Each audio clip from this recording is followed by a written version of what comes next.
That's one way to win.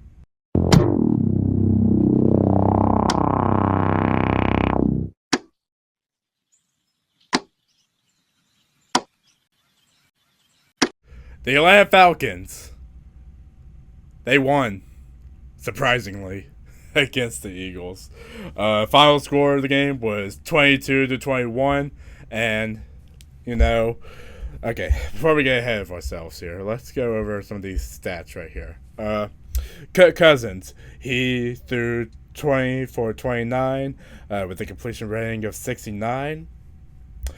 He threw for 241 yards and had 2 touchdowns and no interceptions, which is a good thing, but we'll get to that. Bijan Robinson, he had 14 carries and 97 yards. Tyler Algier, he had 9 carries and 53 yards. Darnell Mooney, 3 receptions, 88 yards, 1 touchdown. Drake London, 6 receptions, 54 yards, and of course the game-winning touchdown.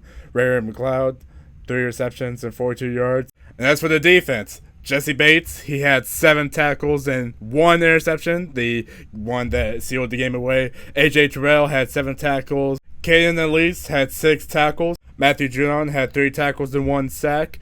And I think it's safe to say that Falcons fans are going crazy right now because we're going a little wild because of that final drive. However, before we get to that final drive, let's talk about the rest of the game, because believe it or not, it actually wasn't super good, or at the very least, it wasn't super awesome the entire game.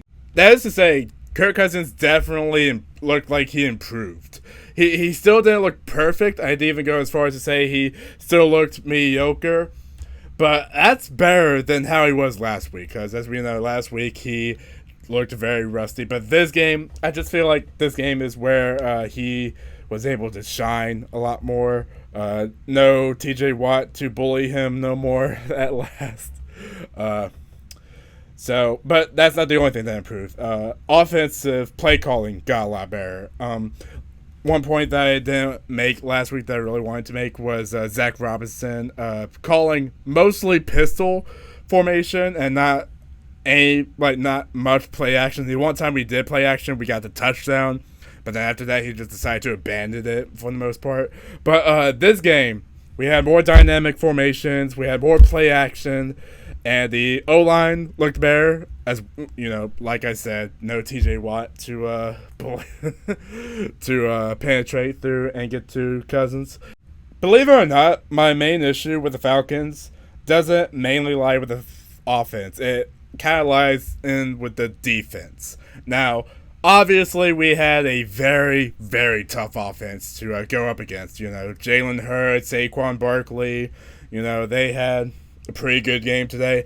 A little tidbit about Saquon is that despite the fact that he had 22 carries and he seemed like a menace the entire game, he was cutting through that O-line and our defenders like butter, like they didn't even exist. But despite all of that, he only got 95 total yards. Meanwhile, Bijan Robinson, he had 97 yards with only 14 carries. So, a little thing I wanted to point out there. While Saquon definitely looked more explosive, Bijan Robinson definitely had, in comparison to Bear game, we're comparing numbers here. It's literally a 2-yard difference. But the point I'm trying to make is Bijan Robinson is that guy, and Saquon is also that guy. Don't get me wrong, but I just wanted to point that out because I found that very interesting when going through the stats after the game. But back to the defense. I'd say my main gripe with the defense is the fact that while we were good at stopping rushing last week, and we were kind of meh in stopping passing, it seemed like our rush defense definitely declined this game, especially in the second half. In the second half, that's when we really started to let Jalen Hurts and Saquon Barkley run over us, and it kind of became clear that the defense was it was good, but it was still good, but we were allowing them more opportunities to make more points. Now, the Eagles, on some of them, didn't really capitalize, but that's besides the point. But yeah, let's go ahead and get to the chase. Let's talk about that final drive, where it just seems like for the entire game, Kirk Cousins had shown signs of improvement, but he still didn't show much progress in him becoming like that, in him becoming our guy. But for that final drive, my lord, it's like a switch flipped on, and all of a sudden he's throwing completions one after the other, and before you knew it, they went from this side of the field to this side of the field in like an instant. And before you knew it, Drake London got that game-winning touchdown, and then it came to a moment where the Eagles only had a few seconds left, like 40-something seconds, to actually make it down to the end of the field and get a field goal, before eventually, like I said, Jesse Bates, he comes in, grabbing that, like snatching that football from that other dude's hands and just sealing the game away. So, literally within the last minute, the whole momentum of the Falcons just revived. Just like that, off of that one drive. And I think that shows that there is still magic left. There is still fuel left in that Kirk Cousins tank. But yeah, that's one thing about Kirk Cousins. In his history, he seems to have a knack for having these final minute game-winning drives of where all that fire that was building up, waiting to get unleashed, just suddenly all exploded out in that final drive. That's kind of been a pattern with him. Now, with that being said, the main question we want to ask is that good for our team in the direction that we're trying to go in? Because the Falcons right now are in a win it or lose it type deal, in which we are gunning for that playoff. That entire offseason, we were all talking about, we might be so good, we might make it to the Super Bowl. And now, with week one kind of bringing us back down to reality a little bit, we're still here questioning how like this offense went from being one of the most hyped up in the league to being one of the more talked down one, all in just one game. But now, with this sudden win, now some of that momentum is starting back, and my ultimate hope with this is that the Falcons are able to actually build on this momentum. Y'all may remember one point I brought up in the Steelers video is that we had momentum going in the first half, but then that momentum disappeared in the second half, and it just seems like that fire that we needed really wasn't there. But with this, not only did we get a fire started, but it's still going, because since we won this game, we'll be able to like get back home to Atlanta, practice a little more, and like next week we are facing the Chiefs. Patrick Mahomes, Travis Kelce, like I said in the last one, Chris Jones. We didn't really get them as pass rushing pressure this game, but we're definitely going to get that pass rushing pressure in next week with the Chiefs and Chris Jones. So we need to be prepared for that. The offensive line, you can tell they were improved because they didn't have to deal with Watt no more, but I hope they don't get too comfortable thinking that they're on top of the world now, because Chris Jones will humble them real fast if they become complacent. But yeah, that was one hell of a game, and I can't wait for us to build on this momentum, and I can't wait for us to, continue on with this. Chiefs are going to be kind of a contentious game, but past that, go to beat the Saints. If we can beat the Saints and if we can beat the Buccaneers, that would be just the momentum we need.